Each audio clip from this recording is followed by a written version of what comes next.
So, as a cash practice, you have some unique needs, even more so now in our current economic environment that we found ourselves in. This is why we switched over to PT Everywhere for my practice, Athletes Potential. Look, all in one place, we can manage patient schedules, home exercise plans, telehealth, and communicating back and forth with our clients, which has saved us a ton of time every single week, every single month, and every single day, not just myself, but my staff. And right now you might just be a single practitioner, but eventually you want to grow into having multiple people and a true business. And what we wanted was a platform that could hold up to multiple practices, multiple clinicians, and scale with us as we go. So if you're just getting started, this is a great platform to take a look at. If you are growing and you're adding other people, this is a great platform that can grow with you and you won't have to worry about switching later. So if you're interested in saving some time and having everything in one place, head over to pteverywhere.com and check out what they have to offer for your business and with their platform. So here's the question. How do physical therapists like us, who don't want to see 30 patients a day, who don't want to work home health, and have real student loans, create a career and life for ourselves that we've always dreamed about? This is the question, and this podcast is the answer. My name's Danny Mattei, and welcome to the PT Entrepreneur Podcast.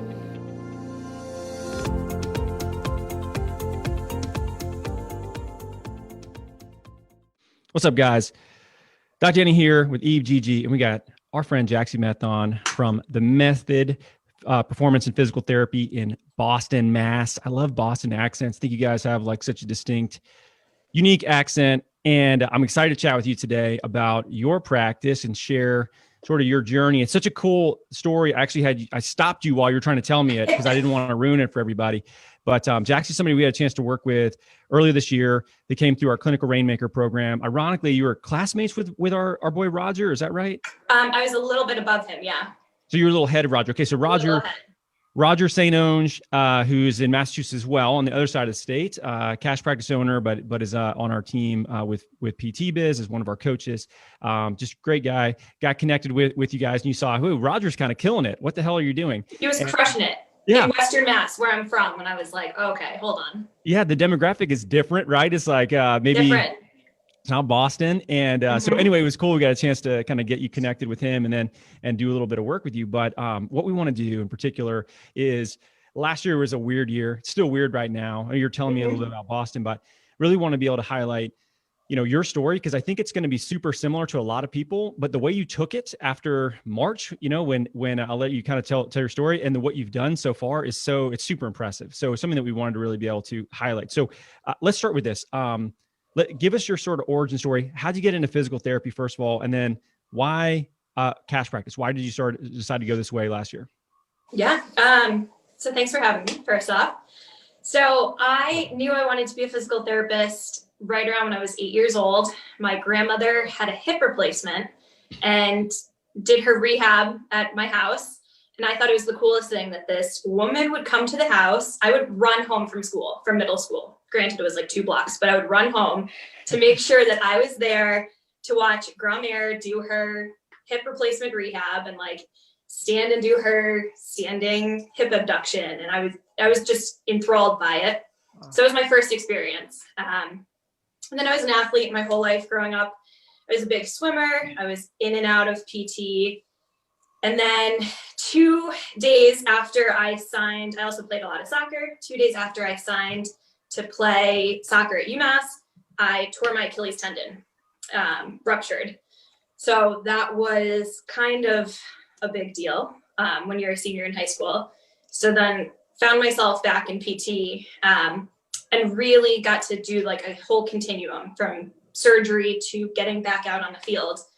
And that was it. So went to school, did the whole thing, graduated, and found what I thought was my dream job in Boston, a little bit outside the city, in a very small standalone orthopedic practice. We had a big affiliation with a bunch of swim teams. I'd been a big swimmer. My boss gave me like whatever flexibility I wanted. So I could make my own hours. I could, treat how I wanted, which was great. But also I was a new grad and found myself in the clinic by myself a lot. And we had to do everything because we were small. There was only 3 of us. So I was doing marketing. I was, doing the ordering for the clinic. And after being there for 5 years, I was like, wait a second, I'm running this place. And in my head, I was like, it's not that hard. I've been doing it. Then I started to see like up to 72 visits a week. And I was just getting very burnt out to the point where I was contemplating if I still wanted to be a physical therapist. And at one point I actually applied for a sales job with Normatec Boots because they're in the Boston area. And I was like, I need to get away from this. Wow. And one thing that really stuck in my head is my boyfriend at the time. I came home one day and he looked at me and he was like, I feel like I'm getting the leftover of your personality. Because I was just so burnt out, like up to 22, 25 patients a day. Yeah. So in my head, I was like, I want to do my own thing. So then got rid of that boyfriend. So I went through a really bad breakup, and like most girls who go through a bad breakup, you're either going to give yourself bangs or you're going to start your own business. And I've already done the bang thing in my life and it didn't work well. So I was like, well, let's give this a shot. So I just started, picking up people on the side where I'd on my lunch break go and treat 2 patients in their homes. I was, waking up, leaving the house at 5 a.m. to head to a gym and treat someone in their gym and then go treat more people at my clinic.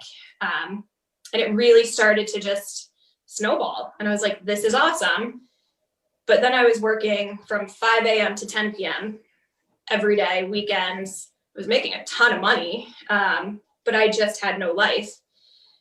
And then life was shut down. So then I was furloughed in March, and went from working 80 hours a week to literally nothing, because Boston took it also very seriously, as it should have. And none of my patients wanted to be seen in person. The gym that I was working out of was totally shut down. The owner wouldn't let me back in. So I went from having kind of this awesome side hustle to no job whatsoever. So I took like a week and started just throwing spaghetti against the wall to see what stuck. So I started doing Friday challenges on Instagram and starting to build up a little bit of a social media presence. And then I had about 2 or 3 patients that I started seeing in their houses, and then told them, hey, if you, can get me a patient, sorry, they're dropping weights upstairs. Good. I was like, if you can refer me a patient, I'll treat you for free. And just started to slowly grow and grow. And then that went on for, over the summer, and it was a slow growth, but each week I was picking up 2 or 3 more patients. And then things started to open back up and my other clinic job opened. So I went back and treated 2 patients, and the whole time I was driving there, I was just, my energy was off. I was angry, showed up, there was laundry everywhere. There was no supplies, no precautions put in place. And I literally treated those 2 patients and got in the car, called my boss and said, listen, I'm done. Thanks for the opportunity, but I got to rip the Band-Aid. So I did. And then in August, kind of burnt the ship and went full blown and haven't turned back since. That's so cool to hear. What I love about that story too is, you're burnt out, right? But at the same time, people always equate just more hours to equaling burnout. And it wasn't really about the hours, because you were invigorated and you were working these long days, but you didn't feel burnt out because you were working towards something that you were right. passionate about. You were working towards something that you felt like why you went to school, right? So like, it's just so cool. And I say it all the time, it's not going to feel like work when you're kind of aligning what you're passionate about, right? And like where you are in life, and what the goal you're going towards. So it's just so cool to see that. What do you think? I mean, we kind of made it to August, right? And so what I'm interested in too is, what was the big difference maker, right? Like you kind of got in and you the slow trickle. And by the way, I love the hustle behind that. Like just trying all these things. That's just what I did in the beginning. That's what Danny's like, let's just see what sticks, which is there's lots for that, right? And the slow trickle, but it looks like we had this kind of influx and this like momentary change, right? And so like, what would you attribute some of that like big jump that you kind of had around that period? Confidence was kind of the big thing is, I joined the Rainmaker, learned how to sell, and kind of started building the confidence in myself.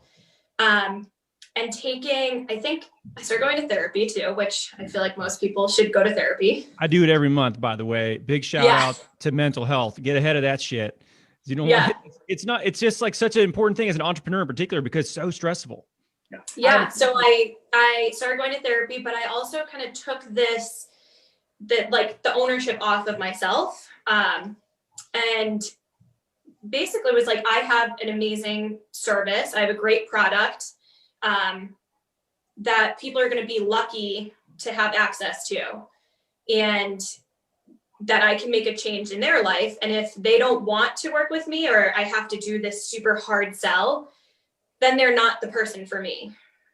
So I actually kind of stopped trying to oversell people. And I just started, and I still do, I give a lot away for free. I give a lot of my time away for free, because for me, it's more important for me to build that trust in a relationship, both ways as well, because I want to be able to trust you as a patient. I don't want a stranger being in my, small office with me. So that's why I also really push word of mouth referrals, because then that's like the first line of defense that you have a friend of a patient coming in. But it really was just gaining the confidence in myself. And I still have weeks that are slower that I'm okay with, because I stopped looking week to week, and I used to tally up, oh, this is how much I made this day. This is how much I made this week, and trying to look at a bigger picture and say, okay, this is how much I made this month. It's okay that I had a slower month. Now I'm just going to try and get a few more people next month. But the biggest thing was confidence. Yeah. I think that,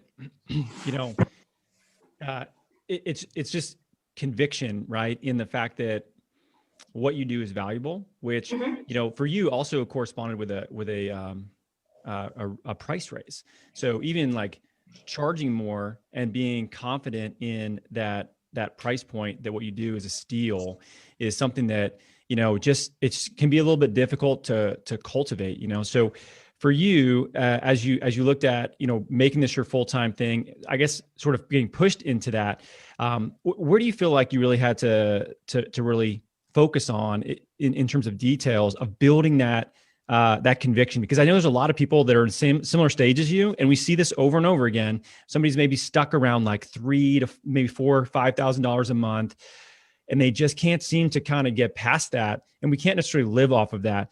But once they're twice, 4 times that much, even, all of a sudden things change. But really the person is the thing that changes first, right? So is there anything that you found in particular that was like, man, I did this every day, or this is a strategy that really, helped me, that allowed you to really build that conviction, aside from just the additional reps you got in, which is a big part of it too, but takes obviously some time?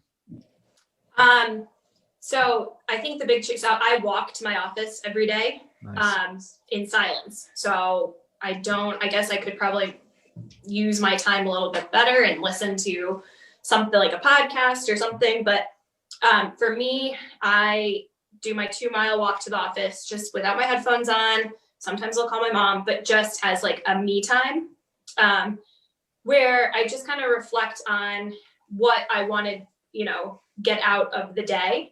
And just time to like kind of check in with myself.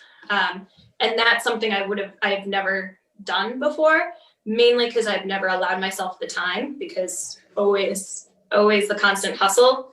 But that, I think, has been the day-to-day thing that I do, is really just focus on where I'm at. Yeah, I love that. I think it's so underutilized, right? Just kind of this silence, or just, again, we already said it once or twice, the mental health side, just kind of working on yourself, right? Everybody wants the next tactic or like the next thing to get new patients or this magical thing, right? But sometimes it's just truly, and usually it's like you kind of working on yourself, right? Building up that confidence or that, that internal resilience or whatever it be. It looks like you got some of that, right? Like sometimes life hands us that and it's like, all right, I came out the other side of this, can't get much worse. So like, I'm just what I'm always interested in, and I think a lot of people do this different ways. When we look at sales in a cash practice, number one is you got to get people just come in and see you, right? Like that's a really challenging sales conversation. The other one that people underestimate and we really push, that I think is sometimes a difference maker, is these kind of like high ticket kind of package offerings, right? And so which not a lot of people do. They come in, they get exposed to, it's like, holy crap, I can sell somebody a $1,000, $3,000 package. So what I want to know, and it's really honestly sheer curiosity, because everyone has a different style, is what do you say to these patients? Sometimes you kind of come in, and I know you're selling packages, right? So like, what gets them to kind of buy in, be like, all right, like I'm ready to do this. Like obviously your confidence is one, but like, I'd be curious, what are some of the common things or themes that you see that can get people to just say, all right, I'm all in on Jaxie, like, let's do this thing. Yeah. So I'm pretty by nature a blunt person. Like I'm not very good at sugarcoating, don't have a huge filter. So I like to joke around with people. So my prices, I do sell packages.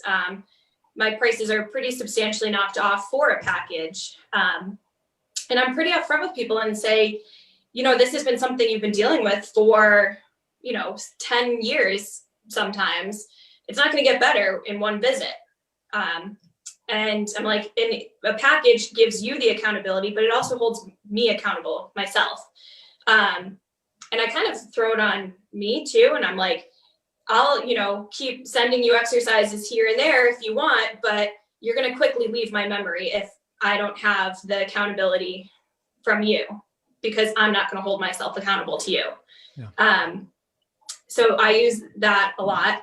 And I also just make people realize that things take time. Strength takes time. We can look at research and say, it takes minimum 6 to 8 weeks to start making strength gains. And if we can get you, once a week, once every other week, once a month, to come in and start making those small changes to get you back to doing what you love, that's how we're going to get you to progress. I love it. So this is what people don't realize is like what you said is so spot on. So if you're listening to this, like go back and listen to it again, because record it so I can re-listen to it. Right. You go listen to listen to yourself and be like a inception moment, like a dream within a dream thing. And but the reality is like a lot of people, they do not like to feel like they are not holding up their end of the bargain, especially if you're highlighting that you're going to do the same thing. It's like genius sales psychology. But the reality is it's true, because it seems so illogical at a certain point when you make it so clear to them where it's like, look, you've been dealing with this for 10 years. It just makes sense for you to do this because you're finally going to commit to solving a problem instead of bouncing around to all these other people that obviously it hasn't worked yet, or you wouldn't be standing in my office. And like when you can say something like that and somebody's like, oh, good point, and like they actually want to make that change. Otherwise they wouldn't be there in the first place. It just makes like so much sense, And I think that for you, figuring out what your own style is is really hard too. Cause like, you're a little more blunt. I like to joke with people too. So, I'll do the same thing. And I think if you can add a little bit of humor in, it's like a superpower for sales, so I don't know if you notice the same thing, but it seems like, you lighten the mood a little bit, all of a sudden people they just drop their guard. Yeah. And I tell people, I'm like, we can just do one-off sessions. I was like, I make more money that way. I was like, but if you keep dropping in once every 6 months, look at the amount of time and resources that you've wasted where you could have, we could have resolved this in 6 weeks. Yeah. Yeah. And, the other thing that I think what you've done, and this is what I would love to hear what your thoughts are on this in terms of, you could have taken two paths, right? Normatec, sell boots. So you're moving to a non-clinical sales role, right? Maybe you would have loved it. I don't know. So I still want Normatec boots, so maybe. Yeah. Right. So you go complete opposite direction, or you use the same clinical skill set that you have in a slightly different way, but you learn how to apply a basic business framework on top of that. So you're learning something new to be able to use your clinical skill set. And I feel like, do you feel more satisfied in terms of how you're using your skill set in comparison to where you're at before? And do you have any regrets about not taking the Normatec position? Oh, I have no regrets whatsoever. I mean, I baseline like to live my life with no regrets, but I mean, I think we can all say there's something so satisfying. So for me, it's not as satisfying when someone buys a 10 pack. It is more satisfying when they re-up a package. Yeah. That is, I mean, a feeling that, I mean, I see why people get addicted to drugs, because if that's my drug, like I'm fully addicted, because it's the best feeling in the world when somebody, it just shows that they have full confidence in you. So yeah, no, I have no regrets whatsoever. And it's sales, but it's what you guys keep saying. It's an exchange of trust. So it's been awesome. Yeah, it's so different, right? So like this idea of PT 2 to 3 times a week for 6 to 8 weeks, right? Kind of rudimentary, and now you have the opportunity to provide a lot of value. They're very hesitant, and then they commit, right? And like they probably got a good result. Maybe they're not pain free, or maybe they are pain free, but then they decide that they want to continue to work with you on an ongoing basis, or like, re-up that pack. It just like, I get that can be very addictive, because there's no better compliment in the world, right? Like I now fully trust you to continue to take me down this path of health and fitness, which, I could get super passionate about this, but like, that's what we were kind of built for, at least in the performance-based ortho world. We were like meant to be the quarterbacks of health. We were meant to be the person who helps them on their health and fitness journey to like get there, so they can hike, they can walk. Like, it's just this never ending kind of cycle. And it's just so cool to see that people are just doing this now kind of on a regular basis. And what I love that you did, and I think it's powerful, it's like you have these agreements with your patients. Like, I'm going to give you everything I have if you give me everything you have. It's a commitment on both ends. Right. And that's not even possible, maybe very like minimally possible in a typical kind of outpatient clinic. You don't have time to develop that trust. You don't have time to do that conversation and those relationships. And for some of us, definitely a lot of us in this group, want that. That's what we want. We want these people to just be committed on both ends, the small bolus of people, and just like, the joy we get out of that is so. Just another good question. I think you kind of mentioned like Instagram being a good strategy. I'd love to learn a little bit more of like how you leverage that, because another pain point for people is, how do I just get people in my door, right? You can get people like, how are people coming in the door? And it seems like maybe Instagram is has been kind of fruitful for you, or maybe. Yeah. So Instagram's been pretty powerful for me. What I think is also I've lived in Boston for 6 years, and I've been involved in the Boston fitness scene just personally, not even as a physical therapist, just personally, and started, after classes. So over the past 6 years, started to make friends with instructors, friends with other people in the fitness world. And then every once in a while, like I'd be like, oh yeah, I'm a physical therapist. That just always, we all know you don't say that like in a wedding, because next thing you know, you're treating like the bride's dad. But I would just like drop it. And then, fitness instructors love to hear that you're a physical therapist, because then they have all these issues. So I've kind of collected a little network organically that I've just over the 6 years started to be able to rely on. So I started just through Instagram tagging, instructors in a bunch of posts, tagging friends from fitness classes in posts, and then they reshare it, and it just kind of gets that little snowball effect. But the biggest thing that I do on my Instagram, it's something that works for me, I don't know if it works for anyone else, is I cater towards patients. Like I don't want, I'm not looking to get other physical therapists to think I'm the smartest person in the room, because trust me, I'm nowhere near the smartest person in the room. I'm just using my personality and my, what I do to put it out to my patients, so that, someone in the Boston area looking at my Instagram is like, oh, actually this speaks to me. I'm going to save that. And then I'm the first person on their mind when they start having an ache or pain. And just, constantly like cater towards my own community.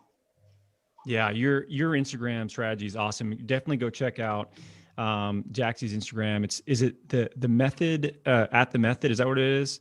At the method.pt. At the method, yeah. But those challenges are great. I think that's awesome. Anything where you can engage with somebody, like, yeah, it's a solidly, implemented just a marketing platform. Honestly, you do a really good job with it. The thing for you, in terms of where you're at and utilization of your skill set, and now you have a subleased office. You had been doing concierge stuff, going to people's houses, and I'd love for you to speak to that, because we work with a lot of people that start on the concierge side and then quickly try to transition out of it because of just it's a time suck in a lot of ways. And you've gone through that recently, so I'd love if you can, like, pros and cons of both, and which one do you honestly like? Which one do you prefer? Long term. So I think one of the first calls I ever had with you, Danny, is you told me to get away from the concierge model. And I remember specifically hung up the call and I was like, there's no way. I was like, he doesn't know me. He doesn't know my business. There's no way I can, give this up. I was like, that's why people want to see me, is that they want me to come to their house. Right. The concierge model was fully out of necessity because everything in Boston was shut down. And I needed to make some dollars. So I was like, I'll come to you. So probably, let's see, March, April, May. I was driving. I had probably 6 patients I was seeing a week, 6 or 7 patients. I was driving to their house, meeting people in the park, meeting people, like anywhere I could treat a patient. Had one woman, I was seeing her 3 times a week, post-surgical, in her driveway. And it was ridiculous. Like, now that I look at it, I'm like, how was that professional? But that was just what I had to do in the meantime. And then I got in my own head that was the only way I was going to succeed. For some reason, I just because that's what was working. I was like, if I have my own office, no one's going to come. Like, my patients aren't going to come. No one's going to find me. No one's going to feel comfortable. So then I didn't even get into this. I was leasing time in a wellness studio all summer. And then September 22nd, I walked in and one of the women there said, I have a feeling you haven't heard, but we have to be out by the end of the month. Wow. So this was on the 22nd. Of the month, and I had just booked the next week 6 new in-person evals. Dang. And I was like, but now what? So that's how I ended up finding my current office, is out of straight hustle and trying to see who had an opening somewhere. But once I kind of had my own physical location, I just stopped offering home visits because I was putting so many miles on my car. I was blowing through gas. I was sitting, pulling over on the side of the road in between patient visits because I would get somewhere early or I would get somewhere late, or I needed to eat lunch out, my sandwich that I'm trying to eat while navigating back roads, sitting in traffic. So from what I thought was going to be the only way to survive doing home visits, I only have 2 patients. They're like my OG patients that I'll always see in their homes because I also owe them a lot for, personally, this is a me problem. They, have supported me so much that sure, if they said they were moving to Kansas, I'd probably get on a flight and go to Kansas once a month to go. We know some good people in Kansas. You don't have to do that. We'll refer to somebody really good. Yeah. But so I have Tuesday mornings, I see 2 people in their homes and that's it. And I don't take any home visits anymore. Wow. I would recommend not doing it unless you were charging a substantial amount of money, because it is a lot. Yeah, it's funny, the stories that we tell ourselves, right? It's like, oh, this is the only way this is going to work, right? Like, I'm a great storyteller. Right? Like, oh, like the only reason they want to see me is because I'm coming to their home, right? And then, it just goes back to what you said before, right? It's like kind of the confidence issue, right? Now that has actually nothing to do with your space, has nothing to do with anything. Like they're buying into you and who you are and what value you can provide for them. So Yeah, I love that you said that. And the thing that's so cool, right? You had to hustle and switch. I bet a lot of those local relationships, which I'm a big fan of local marketing, it's how we built our practice. So multi-clinic, multi-practitioners, right? It's like, I bet those relationships have really paid off, not only because of the new space, but also just because of like, that network. Now you can tap into it. The amount of like equity that you've built in your community, which I think is the number one marketing tool, if you're listening to this, that anybody can do for this cash practice. Yeah. It's our like superpower, right? Like just going out there and like not even asking for anything. Just like, I kind of looked at your Instagram. It's like you did something at bar class, right? Like just going out there and just providing a ton of value. Yeah. And I bet that's paid off for you in spades. Yeah, it has. And at the end of the day, because I had another girl started her own cash business in Boston, and she was asking me for advice. And I'm like, there's so many patients that, I don't care if someone now sets up like in my office as a cash physical therapist, like there's more patients than we know what to do with. It's just finding the right fit for you and your personality. But I had one girl, she's like, what's the biggest piece of advice? And I was like, just be nice to people. At the end of the day, just be nice to people and be yourself. And, then people are going to want to come. So as long, that's nothing to do with what we were just talking about, but just be nice to people. No, I think it's also like, do what you say you're going to do I think that's the linchpin in most businesses, especially a service-based business, because it's kind of easy. It's not that hard to do that for a week, but to do that like every day for years and develop the reputation of like, oh, they follow through on things, or like, oh yeah, they said they were going to send me this, they're going to send me this, and do it promptly. It obviously can be challenging sometimes when you do have a big caseload, but like that trust is so easy to lose. And it's just one of those things that's so important that will lead to people, independently sending more people your way. And it's just, I think it's interesting. Like you probably go out of your way to provide what would be in most cases, the greatest healthcare experience these people have ever had, and it's not that hard to be better than the average. So I think it traditionally sucks. So, when you do that and you really go out of your way, it's almost like odd to people. It's like viral. They can't shut up about you. Like, oh my God, somebody's actually helping me with my back for, who knows how long it's been. So, I think it's cool. It's easy to see why, you've been successful. And I think one thing that's really important to highlight too is, you didn't just like stumble into this. Like you invested in yourself, you put work in, like you're working on yourself so hard. Like the phrase work on yourself harder than you work on your job, I think about constantly. And it's because, especially in the role you're in right now, and as that grows to where you have employees and other things, like you are you're the linchpin, right? So like, what would you say to people that are apprehensive to invest in themselves and not necessarily viewing it as an investment, but more of a cost? Because this is something that I used to struggle with too. I was like, oh man, I don't want to get help on this. Like, I'll just figure it out. I'll listen to more podcasts, read more books. And eventually I realized, man, if I invest in myself and I do the work, it's a huge ROI. And then I went out of my way to try to find more and more things. So I'd love to know what your thoughts are on, how your viewpoint of investing in yourself has changed, and kind of what you've seen from looking at yourself as, an important investment. We ask people to invest in themselves all the time. Totally. So I think that like just starting there I started to invest in myself. And it's the return on investment. That's like the biggest thing is I'm asking my patients to make a very large investment in themselves. But how do I hold myself accountable to them if I'm not investing in myself as well? Right. So what I started to do was I looked at my strengths and my weaknesses.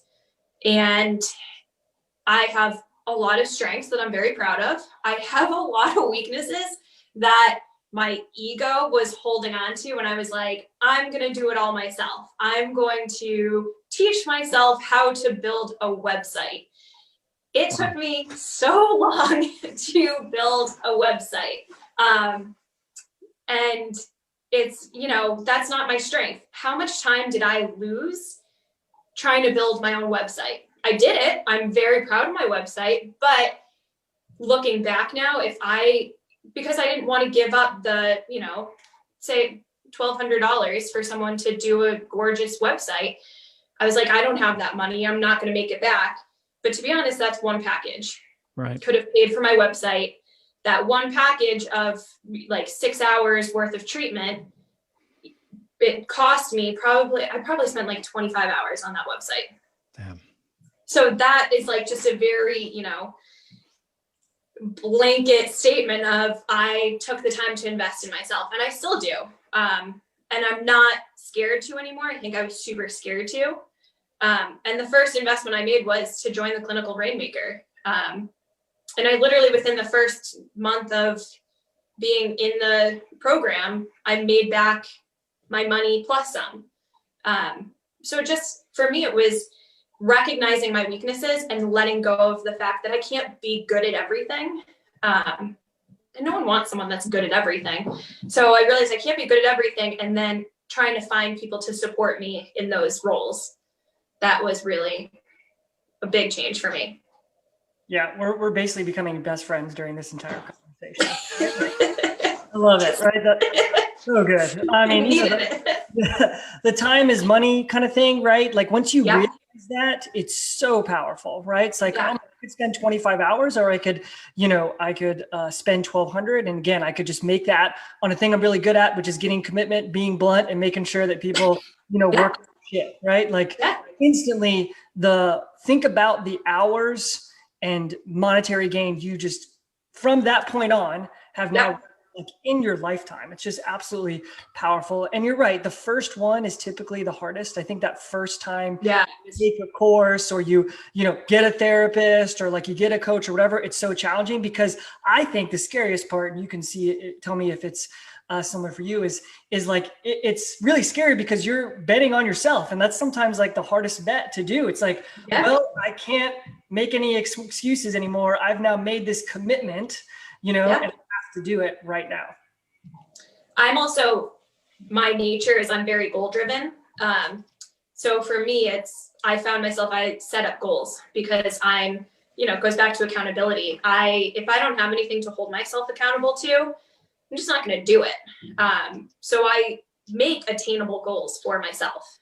I have my 5-10 year plan, but like I make goals that I can check along the way. And that just kind of keeps me rolling in the same direction. And I've also realized that it's okay to kind of accept where you are for a little bit, and just like appreciate how far I've come. That's where I'm at right now. That's so hard. We talk about this all the time. This idea of content without being complacent, like how tight roping that, being thankful for where you're at and being aware of that. I think it can be really hard, especially ex-athletes. Like it's just, what's the next thing? What's the next goal, the next trophy to win, whatever it might be. And the cool thing with business is, it's sort of like getting back in the game in a different way. And I think it makes a lot of sense for anybody that played sports competitively. So for you, it's a natural fit, but then also understanding that like, being, having gratitude for where you are without feeling like you can stop pushing. It's so difficult, right? Like, I don't know. How do you deal with that? I would love to know, like, how do you find that balance? Cause it's really challenging. Well, if my friends were sitting here, they'd probably be laughing because they probably don't think I've found that balance yet. Yeah. So, I mean, I can talk to you about what I think and what I actually have been doing. That's been super hard for me. Especially, I enjoy the hustle. I enjoy kind of pushing myself. I enjoy, creating new opportunities.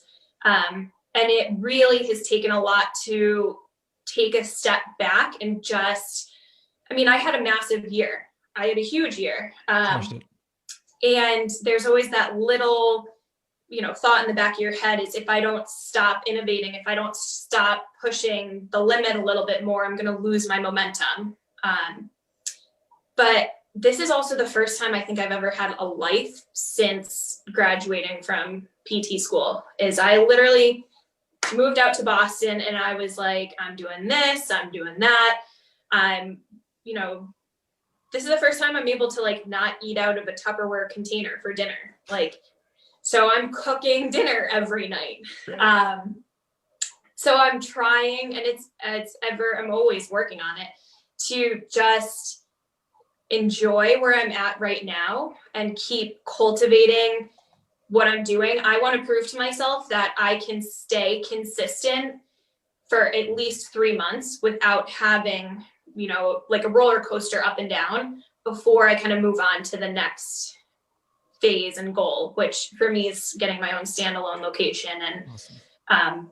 Progressing from there. But I want to be able to prove to myself that without that constant hustle, that I can just take a step back and breathe and enjoy life and still have that consistent business going. Yeah. Yeah. Sustainability is huge. I've had a few moments like that. Like, is this all going to go away if I don't just like keep the RPMs in the red, Yeah. 27? So yeah, that's really smart. I think both Danny and I can say that we probably waited way too long to put the gas off. Right. And if we'd go back, we probably would do exactly what you're doing. Yeah. I'm sleeping 8 hours a night. I'm taking care of me for the first time. That's so awesome. So I would love to, and share as much as you're comfortable with, right? You said you've had a massive year, right? And so when you say massive year, I'd be curious kind of what you mean by that. Again, I'm somewhat of a numbers guy, like new patients or package sales, or like if you could highlight some of that, because I think sometimes it's important for people to know kind of what those numbers are, if you don't mind sharing some of that. So I kind of looking at like my breakdown of the year, when I was just a side hustle, so like January, February, March of 2020, I was averaging like 4,000 to 6,000 a month, which was great because that was on top of, a full-time salary. April and May, I was down to like $3,000 a month. April, May, June started to pick up a little bit. And then once I quit my job in August, I was able to round out the year in 6 figures. That's awesome. So the big change came of like really for the first time, putting my full thought and effort into my business instead of just like, when it's a side hustle, it's always going to be a side hustle. It's always going to get just half of you're lucky if it's just half of your energy. So for the first time, I was able to get all my energy. And then the big thing is I really pushed people onto packages. So I wasn't getting those one-off visits because I was great at that. I'm great at getting people in the door.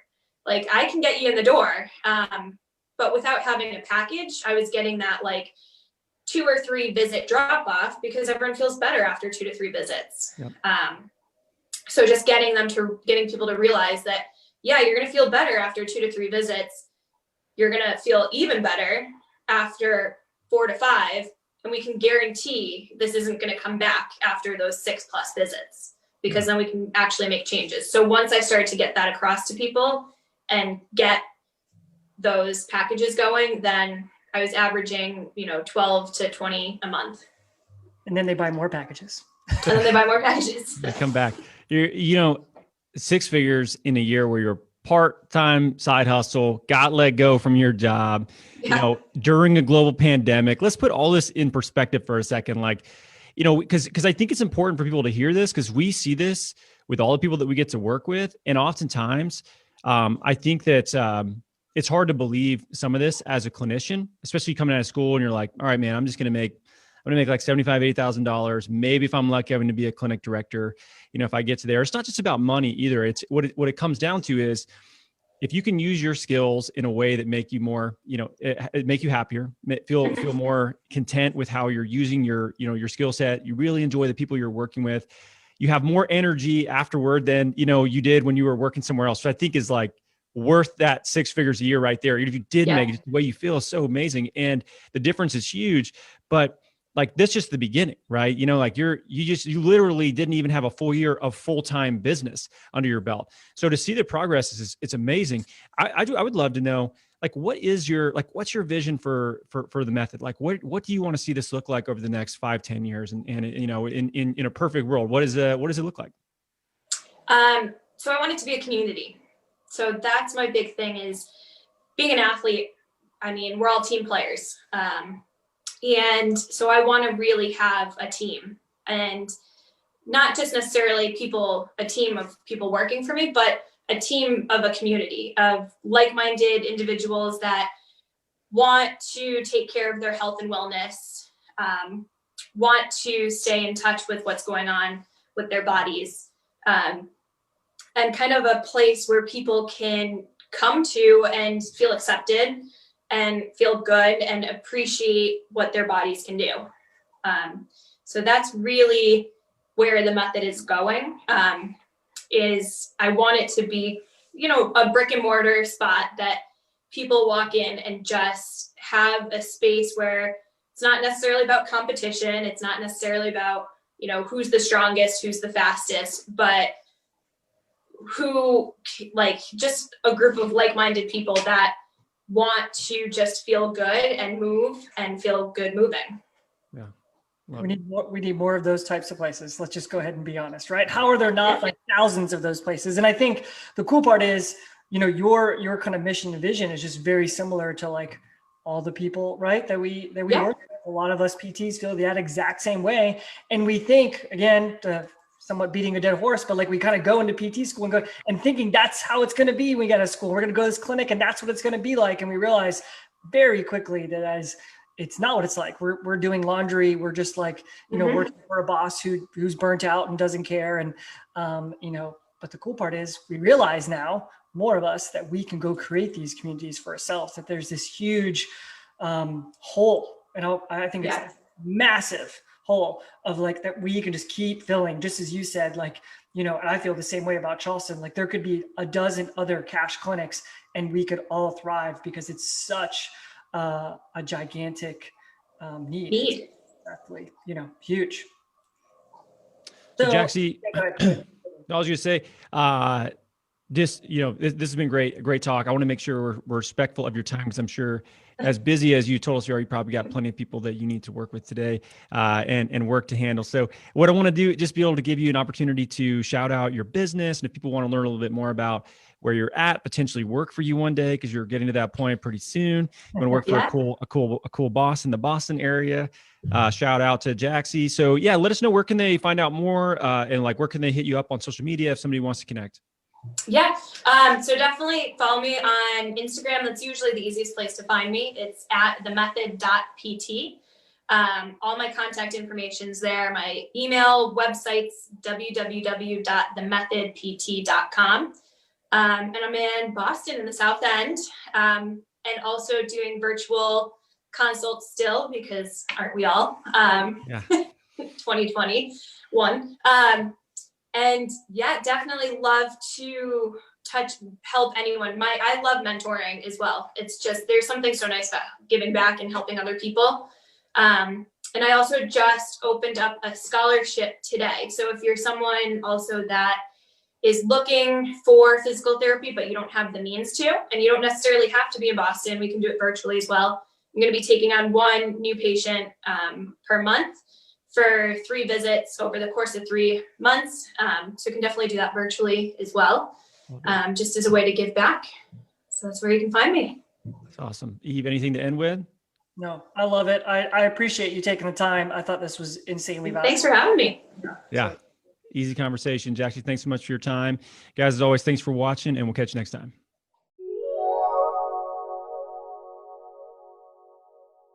Hey, real quick before you go, I just want to say thank you so much for listening to this podcast. And I would love it if you got involved in the conversation. So this is a one-way channel. I'd love to hear back from you. I'd love to get you into the group that we have formed on Facebook. Our PT Entrepreneurs Facebook group has about 4,000 clinicians in there that are literally changing the face of our profession. I'd love for you to join the conversation, get connected with other clinicians all over the country. I do live trainings in there with Eve Gigi every single week, and we share resources that we don't share anywhere else outside that group. So if you're serious about being a PT entrepreneur, a clinical rainmaker, head to that group, get signed up, go to facebook.com/groups/PT Entrepreneur, or go to Facebook and just search for PT Entrepreneur, and we're going to be the only group that pops up under that name.